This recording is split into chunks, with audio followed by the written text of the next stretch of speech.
Bueno, perfecto. Muchísimas gracias. Puede continuar, por favor, su conferencia magistral. Muchas gracias.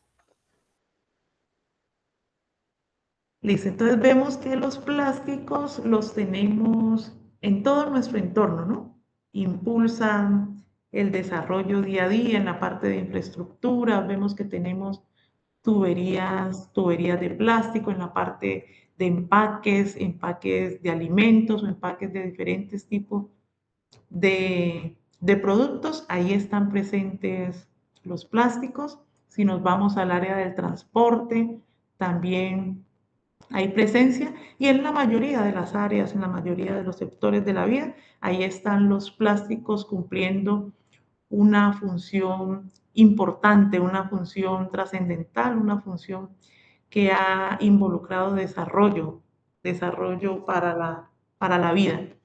Y entonces podríamos pensar, pero pues si son tan útiles, si son tan importantes, ¿qué está pasando con los plásticos, no? Porque lo que hoy en día se habla mucho de los plásticos, de ese impacto quizás negativo que han tenido sobre el ambiente, pero aquí estamos mirando que también son indispensables y muy útiles por las características que tienen, ¿no? Son livianos, son aislantes eléctricos, fácilmente se pueden conformar en diferentes productos. Todos esos también son ventajas de los plásticos que aunque quisiéramos sustituirlos, pues no los vamos a encontrar en otro tipo de materiales. Son características propias de los plásticos.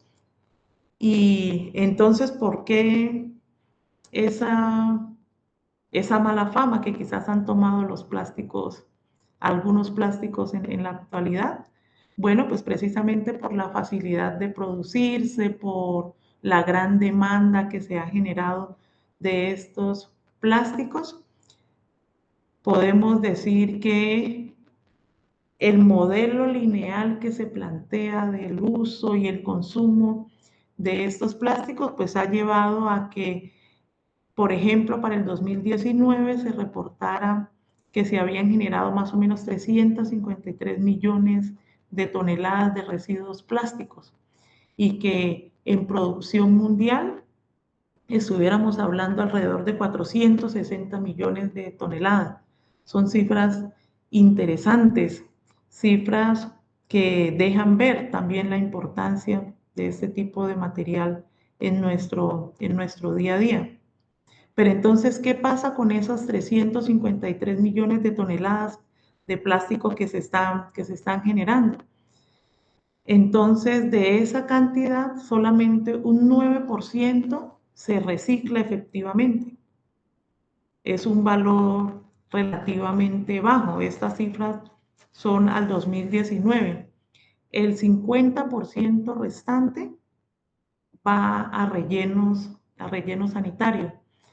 Y hay cerca de un 22% de esa cantidad de residuos plásticos generados, pues que son mal gestionados.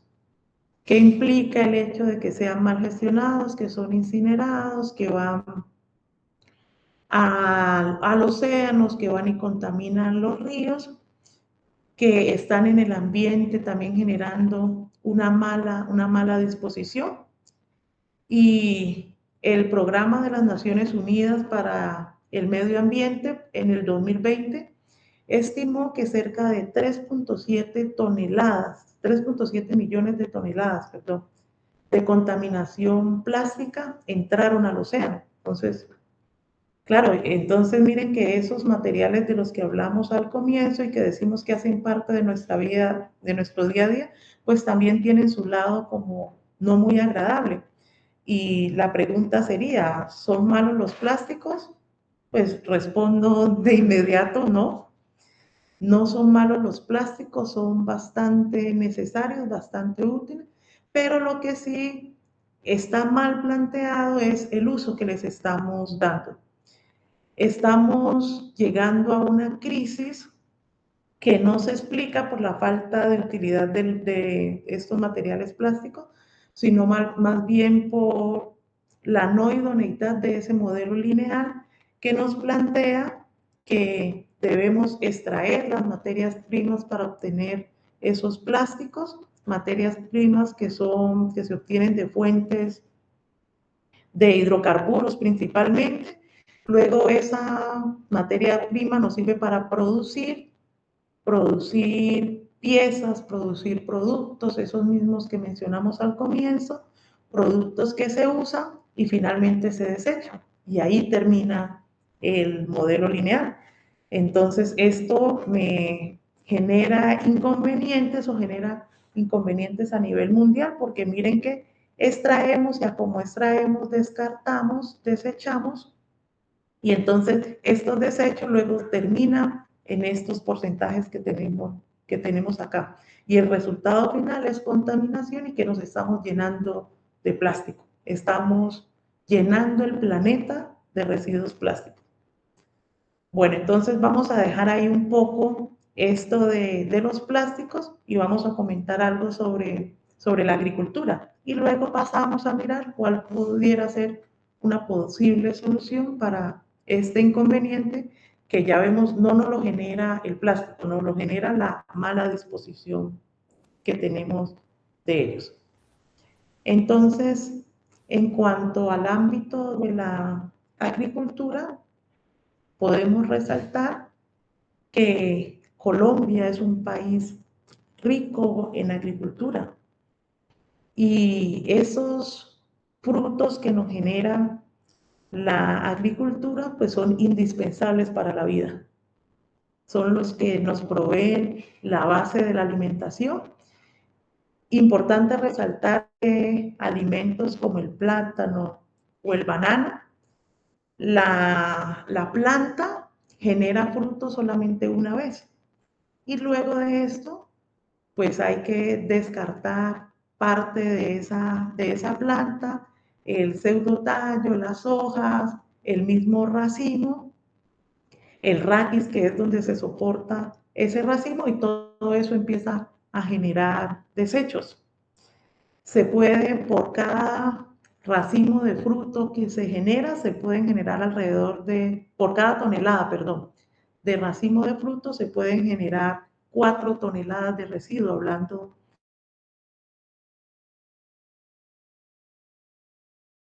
solamente una tercera parte del fruto es comestible, es alimento, y la cáscara pues representa en general 2/3 partes de ese alimento. Entonces miren que también es importante pensarnos en, bueno, ¿y qué estamos haciendo con todos esos residuos agrícolas? A propósito de que en Latinoamérica pues hay muchos países que son grandes productores agrícolas. La piña también, que es un cultivo bastante interesante, donde Colombia y Santander, que es el departamento en donde estoy, pues tiene una posición relevante a nivel mundial. El ciclo de producción, pues también implica que después de la cosecha se generen grandes residuos, residuos de la hoja, residuos de la corona, el fruto mismo de la piña que conocemos, pues no nos la comemos toda, no la consumimos toda, sino que solamente una parte, entre el 45% aproximadamente, 45 y 50 y 55% corresponde al fruto. Lo restante, entonces también empieza a generar residuos. Lo mismo con la industria del café. Entonces, claro, el café delicioso, somos grandes productores de café, pero ¿qué pasa con todos esos residuos que se generan a partir de estas cosechas? El fique no es un cultivo que dé fruto, pero también se utiliza bastante para la parte de artesanías con la fibra del fique. También se hace empaques de fique, y todo esto se los traigo a memoria para que tengamos presente, bueno, ¿y qué se plantea hacer con todos estos residuos que se están generando? En el caso de estos residuos que genera la parte agrícola, pues importante que la mayoría de ellos son biodegradables, y entonces se utilizan principalmente para, como abono para los cultivos, como abono para la tierra. Algunos de ellos se incineran porque se generan en grandes proporciones, ¿no? Y no todo se desea aprovechar o no todo se alcanza a aprovechar en estos abonos. Entonces podríamos pensar, ¿y qué otra solución, qué otras alternativas hay para estos residuos agrícolas, además del abono? ¿Qué otras alternativas hay que puedan valorizar, puedan darle valor agregado a a estos residuos? Y entonces es ahí donde se plantea en la actualidad no un modelo lineal como el que habíamos observado, donde se producen productos y se desechan, sino que en la economía circular lo que se busca es reincorporar esos desechos en la cadena productiva, de modo que tengan algún valor y que puedan generar productos útiles en la sociedad.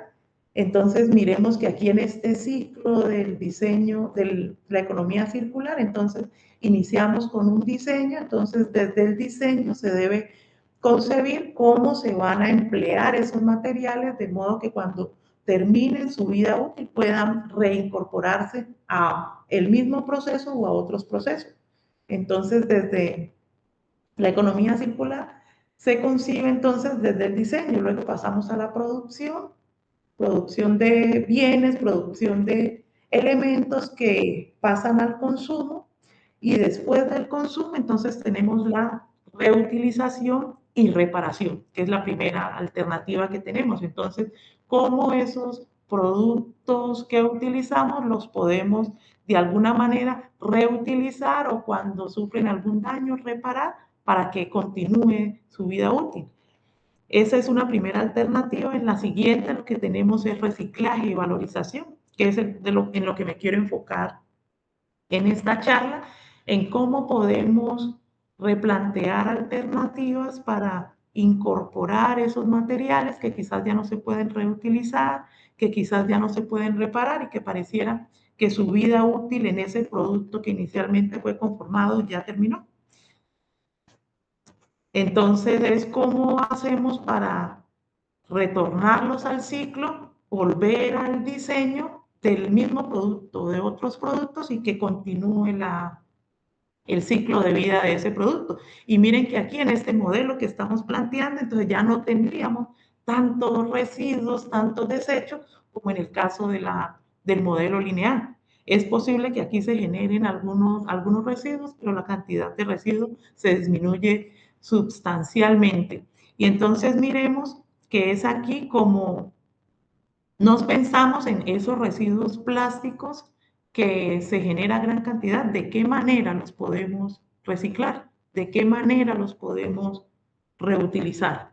Y también esos residuos agrícolas, esas hojas de los cultivos, esos tallos, esas partes que no son, que no tienen un valor agregado como alimento, ¿cómo podemos incrementar su valor? Entonces, la pregunta que se genera en esta charla es cómo rediseñarlos para que estos residuos vuelvan a entrar al sistema productivo con una nueva función. Y la respuesta, pues, es desde la ingeniería, empezarnos a analizar, a estudiar estos materiales, a estudiar su estructura, a estudiar sus propiedades, para poder analizar y evaluar de qué manera se pudieran incorporar, de qué manera podrían ser útiles en el mismo producto o en otro. Entonces, aquí unos principios claves que deberíamos tener en cuenta en economía circular, porque aquí vamos a hablar de madera plástica y aplican estos principios para esta aplicación, pero también en la vida diaria de los plásticos, del caucho, los materiales poliméricos, o sea, deberíamos pensarnos, bueno, ¿cómo hacemos para cerrar ciclos? ¿Cómo hacemos para reincorporarlos? ¿Cómo hacemos para regenerar un poco ese impacto que se ha producido sobre el medio ambiente, cómo generar valor agregado a esos residuos y pensarnos a largo plazo, ¿no? Pensarnos en generar productos que tengan una vida útil mayor. Entonces, pensándonos en esa pregunta, aparece dentro del sistema la madera plástica. yo creo que ustedes mirando estas imágenes podrían decir, ah, no, eso es madera. Estas aplicaciones que se muestran acá en pisos, en mobiliario, en fachadas, en cercas, parecieran madera. Pero no, no es madera, es un material que por su apariencia se le conoce como madera plástica, pero en realidad está formado por plástico reciclado, componentes vegetales. Esos componentes vegetales hacen parte de todos esos residuos lignocelulósicos, todos esos residuos agrícolas que les decía que generalmente se utiliza como abono. Entonces acá ya se nos plantea una solución en la que esos residuos, principalmente los que son de tipo fibrosos, nos pueden generar algunas características en un nuevo material y ya el valor agregado de ese residuo se incrementa considerablemente. Entonces, esta mezcla de plástico con los componentes vegetales es lo que se conoce como madera plástica. ¿Qué aporta el plástico en estos materiales? Pues el plástico aporta su resistencia, su durabilidad, la impermeabilidad, porque un inconveniente que se presenta con las maderas tradicionales, las maderas naturales, pues es que tienden a acumular humedad y eso luego se puede ver como en la formación en la creación de hongos sobre el material. Entonces, una ventaja que tienen estos materiales plásticos es que por su impermeabilidad, pues no genera ese tipo de inconveniente. Además, el componente vegetal aporta rigidez al material como tal y aporta sostenibilidad. Entonces dejamos de talar árboles para generar madera, para utilizar los desechos, para utilizar los residuos de cultivos que tradicionalmente están presentes en nuestro medio y generamos un nuevo material, un material sólido con apariencia a la madera y con propiedades mejoradas.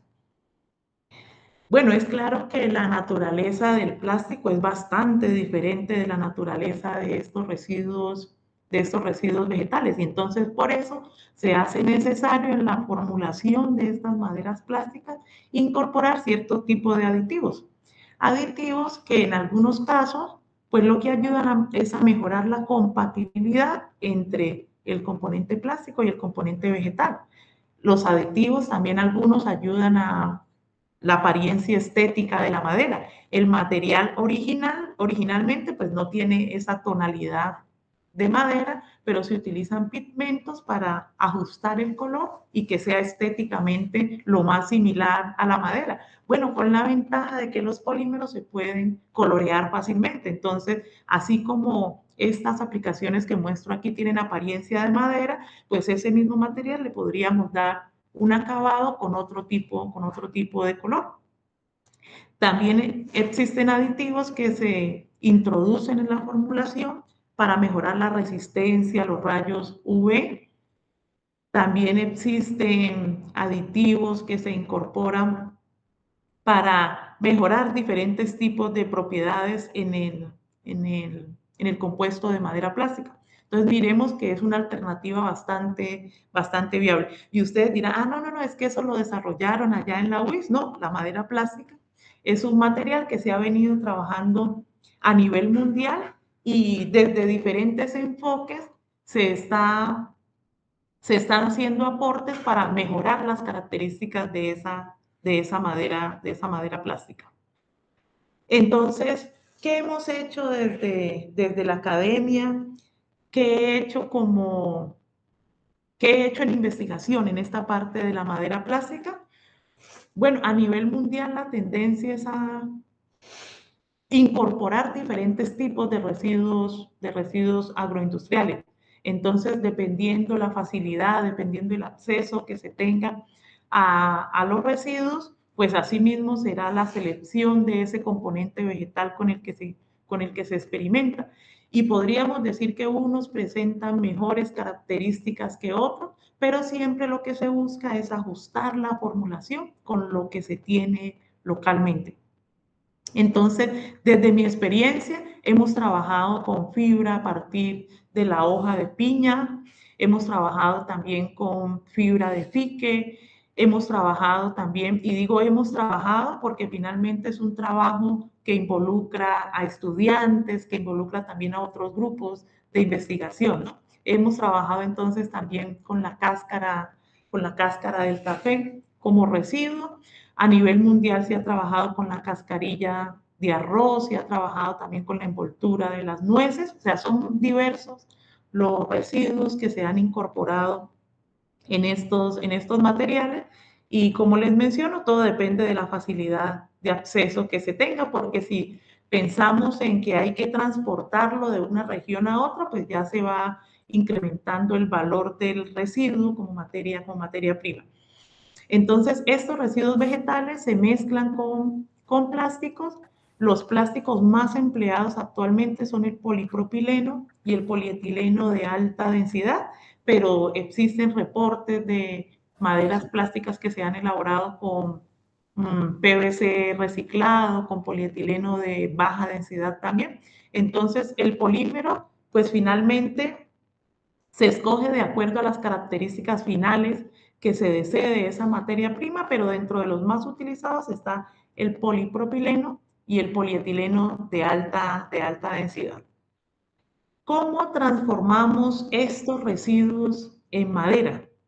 Entonces, aquí en esta primera imagen de la parte inferior, miramos que tenemos ahí una mezcla de, en este caso es acerrín, con partículas de plástico.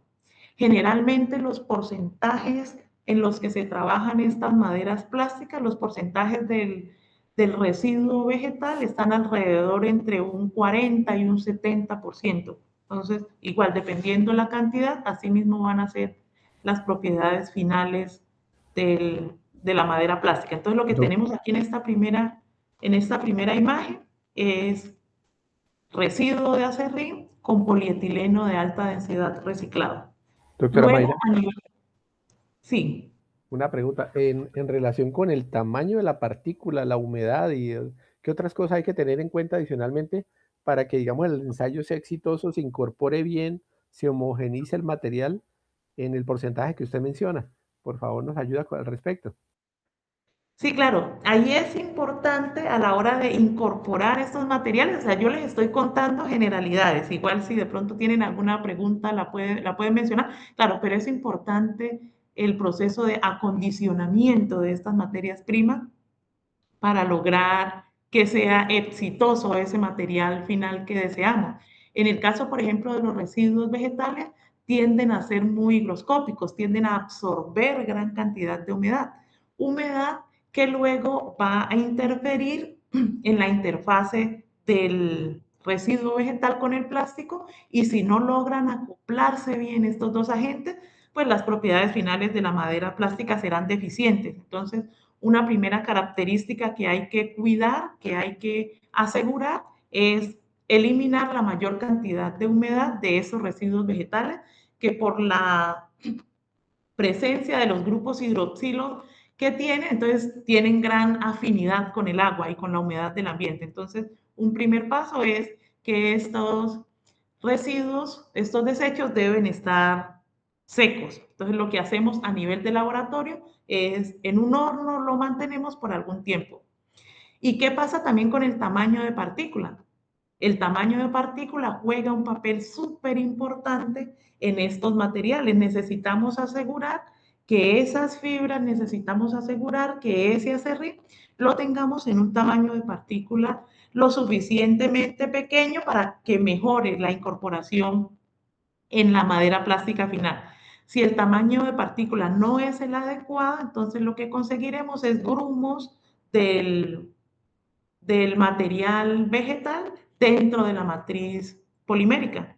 Entonces, para evitar eso, debemos garantizar un buen tamaño de partícula. Y además de ese buen tamaño de partícula, pues luego aquí en este proceso de homogenización, en este proceso de mezclado, que a nivel de laboratorio lo hacemos en una cámara de mezclado, pero a nivel industrial se hace en una extrusora generalmente. Entonces, claro, aquí para garantizar esa homogenización, entonces debemos garantizar que en el sistema tenemos temperatura tenemos fricción, perdón, y tenemos el tiempo necesario para obtener ese material ya homogéneo.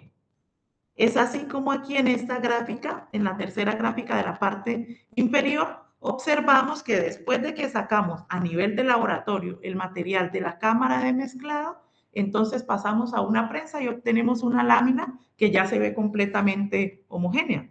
En el caso de esa lámina, la formulación de esa lámina contiene pigmento, contiene también ceras, contiene lubricantes que mejoran el proceso de conformado de la pieza. Entonces, en extrusión, podríamos ya, después de ese proceso de mezclado que se da dentro de la extrusora, al final, de acuerdo a la forma que tenga el molde o el cabezal, entonces vamos a obtener perfiles. Perfiles que son los que vemos que se utilizan en la madera plástica ya en la vida real. Estas imágenes que les muestro acá, pues son de laboratorio, pero a nivel industrial, este es un producto, es un material que se comercializa, en el que se ha venido avanzando bastante porque es una alternativa viable desde el punto de vista económico, dado que pues parte de la materia prima, estamos hablando que en estos desechos vegetales tenemos entre un 40 y un 70%, entonces miren que parte de la materia prima de esta madera plástica, pues es un desecho, ¿no? Son materiales con poco valor agregado, entonces eso hace que económicamente el material sea viable, pero si analizamos también estas características del producto, ese buen acabado, que igual también se puede diseñar, pues es un excelente material y cada vez se va abriendo como más puertas dentro del mercado. Entonces, después de que tenemos estas láminas, entonces se nos facilita el poder evaluar el comportamiento final de ese material. Recuerden que les estoy diciendo, bueno, probamos diferentes tipos de residuos, probamos también diferentes porcentajes. Entonces, parte del análisis, parte del estudio, pues radica en determinar cuál es el tamaño de partículas más adecuado, porque podríamos decir, no, llevémoslo al polvo lo más pequeño posible. Bueno, eso incrementa los costos del producto porque se requiere entonces gastos en energía para poder llevarlo hasta ese tamaño tan pequeño. Entonces lo que hacemos es estudios para validar y para verificar pues cuál sería un tamaño adecuado para que funcione bien ese material. Entonces aquí observamos que después de que tenemos la lámina, cortamos probetas para hacer ensayos de tensión, probetas para hacer ensayos de flexión, evaluamos las características de ese material y entonces es así como vamos generando alternativas, es así como vamos descartando formulaciones. Con esta sí podemos, esta la podemos mejorar en algunos aspectos. Entonces, hablando de esas propiedades que se evalúan, pues aquí yo tengo una diapositiva con un esquema de algunos ensayos que se hacen, ¿no? Porque aquí al final está la tabla con algunos resultados que hemos obtenido. Esos resultados que reporto ahí se hizo con unos estudiantes de la Universidad del Valle con diferentes formulaciones, pero entonces como para que entendamos un poco esos números, ¿no? Entonces, la primera figura nos habla de un ensayo de tensión. Entonces, ¿qué es lo que hacemos en este ensayo de tensión? Evaluar cómo se comporta el material, si va a estar sometido a una aplicación donde se debe estirar. Entonces, eso es lo que evaluamos en ese ensayo a tracción o a tensión. ¿Qué tanto es capaz de soportar ese material? ¿Qué tan resistente es ese material cuando yo lo estiro? Está también la prueba de impacto, entonces, para aplicaciones como fachadas, por ejemplo, que pueden en algún momento estar sometidas a un golpe súbito por un elemento que se tira hacia la fachada como una piedra o algo así. Entonces, yo debo evaluar cómo se va a comportar ese material. ¿Cuál es la máxima energía que ese material es capaz de absorber antes de fracturarse? Entonces, ahí está el ensayo de impacto. También está, en cuanto a pruebas mecánicas, el ensayo de dureza. Entonces, la dureza es un factor importante porque en aplicaciones como piso, donde constantemente va a estar sometido a fuerzas de fricción, el material, yo debo garantizar una dureza mínima para que no se raye ese material. También una característica que se evalúa en estos compuestos de madera plástica es la absorción de agua. Entonces, ¿qué se hace en un ensayo de absorción de agua? Se toma el material, se introduce dentro de un recipiente con agua y a determinados tiempos se va midiendo qué tanto se va incrementando el peso de ese material. Entonces, esa diferencia entre el peso final y el peso inicial se relaciona con agua que ha ido absorbiendo ese material. Y también tenemos la densidad que me relaciona el peso del material por unidad de volumen. Una gran ventaja que tenemos aquí con respecto a las maderas tradicionales es que la densidad de los plásticos es relativamente bajita, está alrededor de 0,92 para el caso del polietileno de baja densidad. Entonces, claro, las maderas plásticas que se producen tienen menor densidad que las maderas convencionales. Entonces, ¿qué implica eso?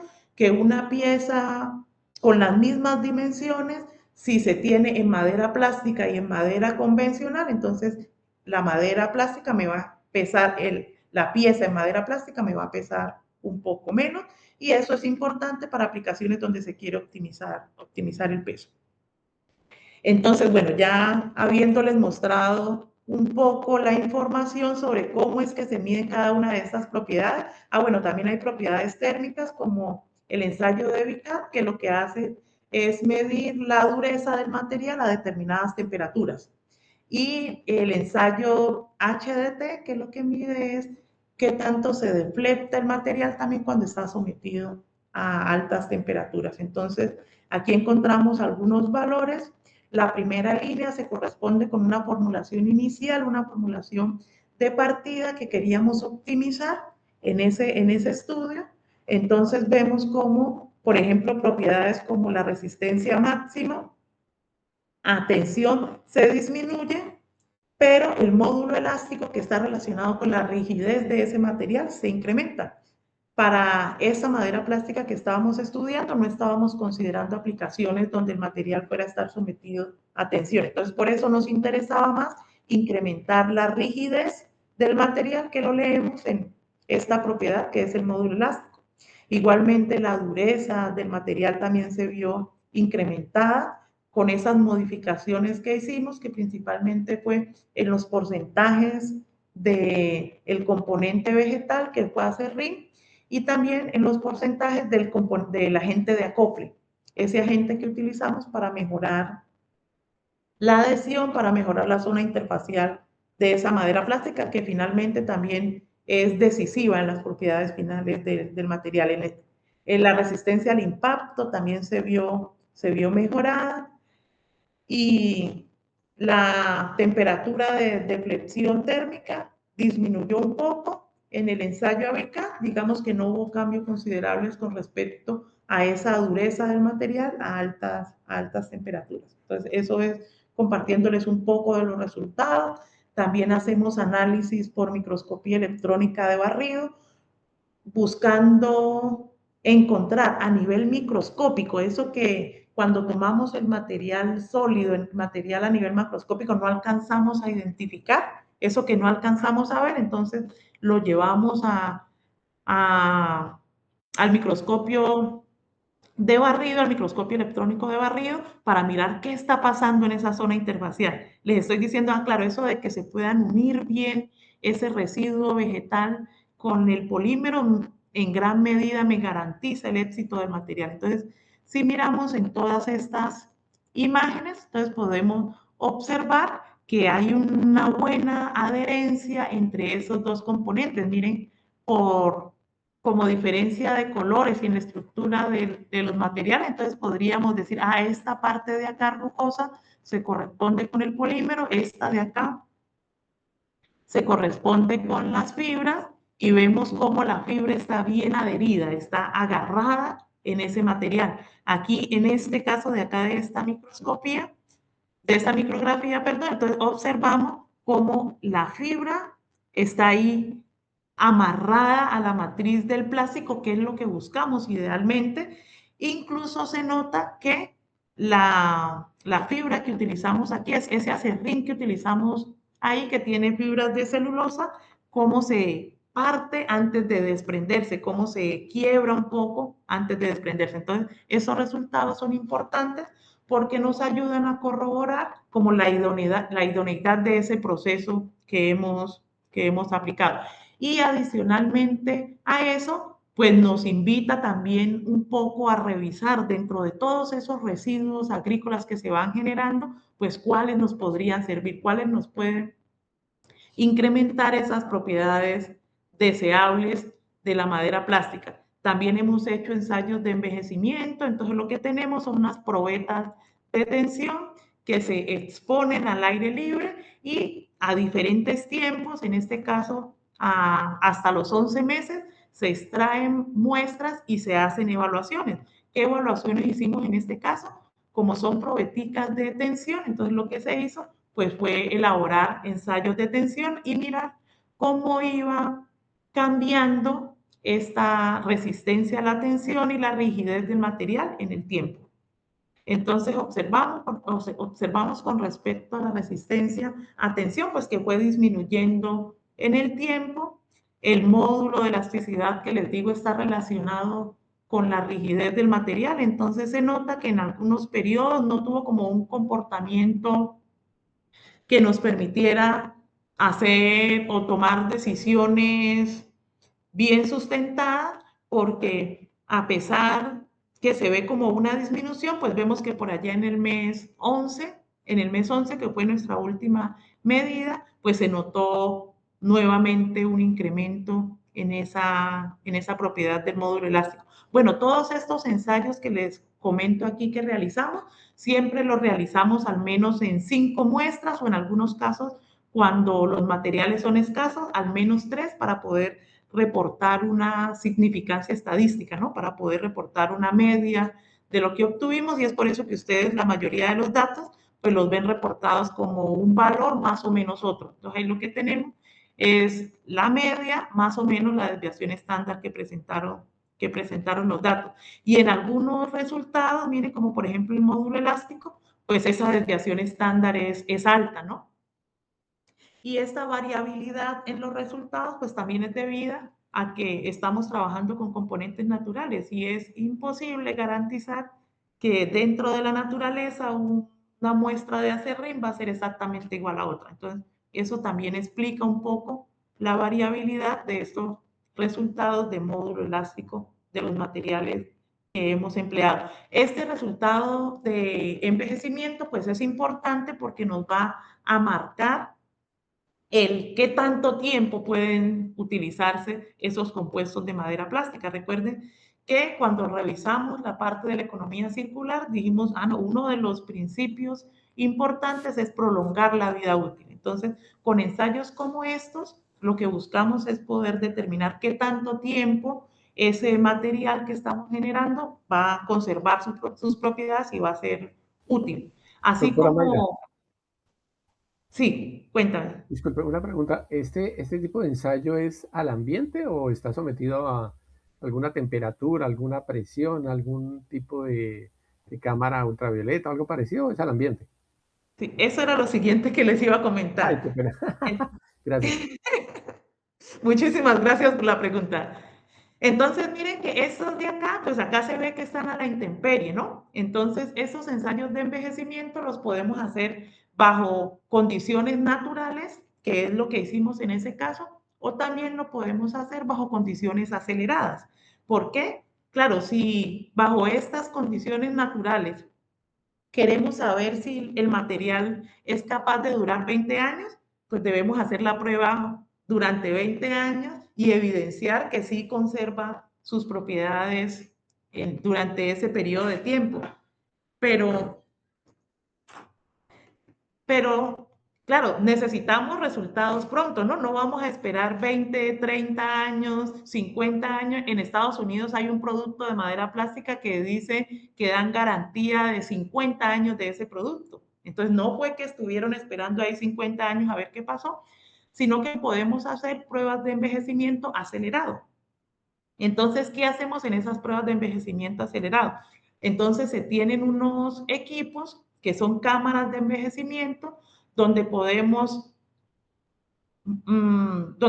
trabajar con factores como la temperatura, la humedad relativa, ciclos en ese producto de luz ultravioleta y ciclos donde hay luz ultravioleta y no hay. Podemos combinar todas estas variables y pues ese ambiente sí que es agresivo para cualquier material, ¿no? Entonces, si lo llevamos al extremo, por ejemplo, en humedad, en temperatura, también la incrementamos considerablemente. Lo sometemos a luz ultravioleta, entonces ya esos ensayos que decíamos, no, es que pueden durar 20 años, 50 años bajo condiciones naturales, pues son ensayos que en una semana podríamos ya tener resultados. Entonces, claro, siempre es ideal contar con estos equipos, con estas cámaras de envejecimiento acelerado para poder dar respuesta de esos materiales que tenemos, que tanto tiempo podrían durar. Y entonces, ¿qué se hacen en estos periodos o en estos ciclos a los que se somete el material? Igual que en el caso de las pruebas del envejecimiento natural, entonces después de determinados ciclos empezamos a retirar probetas, a retirar muestras de la cámara, ensayamos y vamos mirando cómo van variando las propiedades del material, tanto propiedades físicas como material, como propiedades mecánicas. Generalmente en estas pruebas también se hace como un seguimiento del color del material.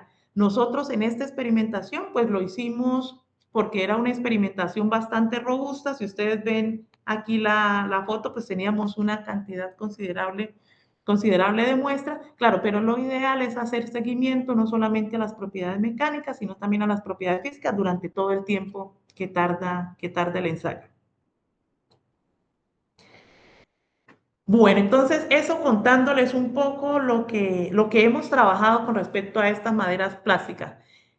¿Hacia dónde van las tendencias en cuanto al desarrollo de maderas plásticas? Les decía, esta es una temática mundial porque responde a estos grandes retos ambientales, los retos de reciclaje de plástico, retos de aprovechamiento y valorización de residuos. Entonces, a nivel mundial se están trabajando en mejorar propiedades de esa madera plástica. Yo aquí les estoy contando, sí, obtuvimos esto, obtuvimos lo otro, pero por ejemplo, una propiedad aquí de la que no hablamos es de la absorción de humedad. Entonces, si ven, estas dos formulaciones que les decía fueron las propuestas de mejora que teníamos, mejoraron propiedades como dureza, como rigidez, pero la absorción de humedad se incrementó. Entonces, para mejorar esa condición, que es muy típica cuando se incrementan los porcentajes de ese componente vegetal, que ya les había mencionado, tiene gran afinidad por la humedad. Entonces se está trabajando a nivel mundial innovación, por ejemplo, en los métodos de procesamiento.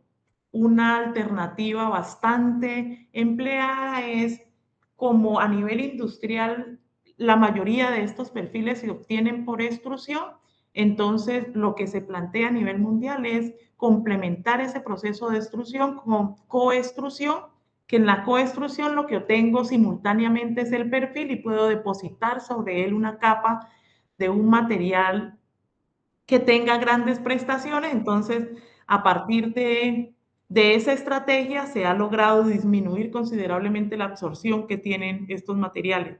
También en innovación de procesos se ha trabajado en que esos componentes de madera plástica se puedan procesar mediante impresión 3D. Entonces, claro, eso también aumenta las posibilidades de uso porque ya yo puedo tener piezas personalizadas. Se está trabajando también en mejorar la interfase. Les he repetido en diferentes ocasiones, es súper importante, súper crítico esa compatibilidad entre el residuo vegetal y la matriz polimérica. No es solamente decir, mezclemos todo con todo, no, hay que garantizar que se genere esa buena adhesión entre estos dos componentes para que tenga éxito el producto final.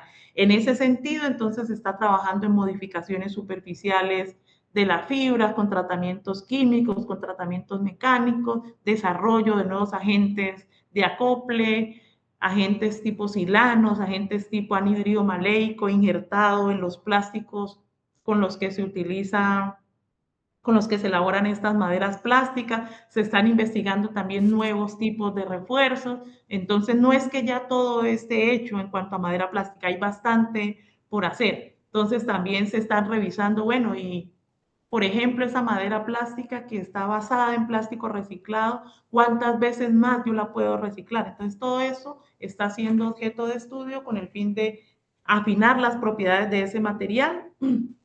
Se quiere mejorar el desempeño ambiental, los polímeros tienden a degradarse con la radiación UV, entonces se están desarrollando también nuevos aditivos absorbedores de esos rayos UV para prolongar la vida útil de esos materiales, la expansión de las aplicaciones, entonces cada día se está mirando cómo podemos abordar otras aplicaciones. Estos materiales están muy bien posicionados en la parte de elaboración de mobiliario, en la parte arquitectónica, fachadas, pisos, pero claro, es buscar también otros mercados, otros nichos donde pueda ser útil y también ir generando crecimiento del mercado, ¿no?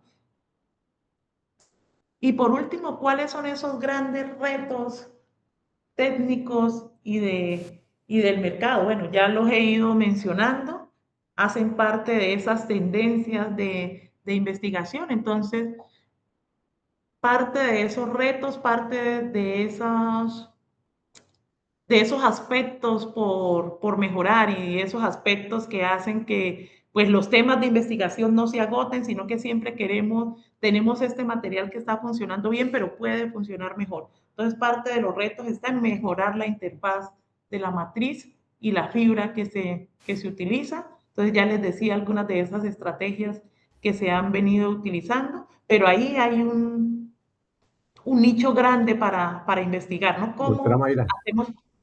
Sí, cuéntame. realmente es un tema apasionante. Hay muchos desarrollos. Entendemos que la UIS está desarrollando muchas cosas, tiene muchos proyectos al respecto y realmente esperamos que se puedan aplicar en la industria, que haya buena aceptación de la industria para implementarlos en las diferentes regiones. ¿Qué nos puede comentar al respecto eh, para, para este tema? Listo, con respecto a la implementación, claro, en la medida que podamos superar estos retos en los materiales que estamos investigando, entonces, claro, se puede trasladar ese conocimiento a la industria. Yo hice una estancia postdoctoral en una empresa que hace madera plástica, hace productos de madera plástica que se comercializan.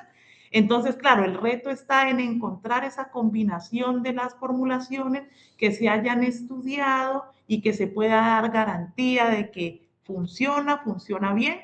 Ellos tenían Esta empresa contaba con una extrusora industrial que estaba ajustada para este tipo de materiales plásticos con estas cargas vegetales. Entonces, claro, estas investigaciones que estamos haciendo desde la academia se pueden trasladar a la industria en la medida que completemos el estudio, en la medida que podamos garantizar que tenemos una buena interfaz, que el material no va a absorber humedad, porque eso va a incrementar la durabilidad, que el ambiente no me lo va a afectar y que podamos decir como esas marcas que dicen le damos garantía de 50 años en este producto. Entonces, en ese caso, se puede trasladar la tecnología, se puede trasladar la formulación para empezar a producir esa madera plástica. Incluso en la empresa donde hice la pasantía postdoctoral, la estancia postdoctoral, entonces, claro, mi trabajo ahí era mejorar algunos de esos inconvenientes en los materiales que ellos producían. Entonces, sí, definitivamente, lo importante es investigar cada uno de esos desechos que se generan en las regiones, porque como les digo, claro, pensar en que vamos a transportar fique desde acá de Santander para la Guajira, por ejemplo, para el Amazonas, pues se hace inviable, pero el reto está y la integración con la academia está en poder estudiar esos desechos de cada región característico y poder ajustar esa formulación, hacer el estudio para garantizarle a la industria del plástico, usted puede implementar esta formulación y va a tener buenos resultados. Doctora Mayra, muchísimas gracias realmente por su conferencia.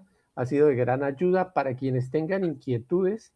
las pueden enviar para, de tal manera que puedan conocer cuáles son los comentarios que tienen. Los invitamos también a visitar el stand, a participar de las otras dos presentaciones que existen por parte de la UIS, y realmente ha sido un trabajo muy interesante. Vemos que es una labor muy profesional, muy detallada, y los invitamos a vincularse con la UIS, a participar de los servicios que ofrecen el stand, y realmente quedamos en contacto para cualquier inquietud y cualquier comentario.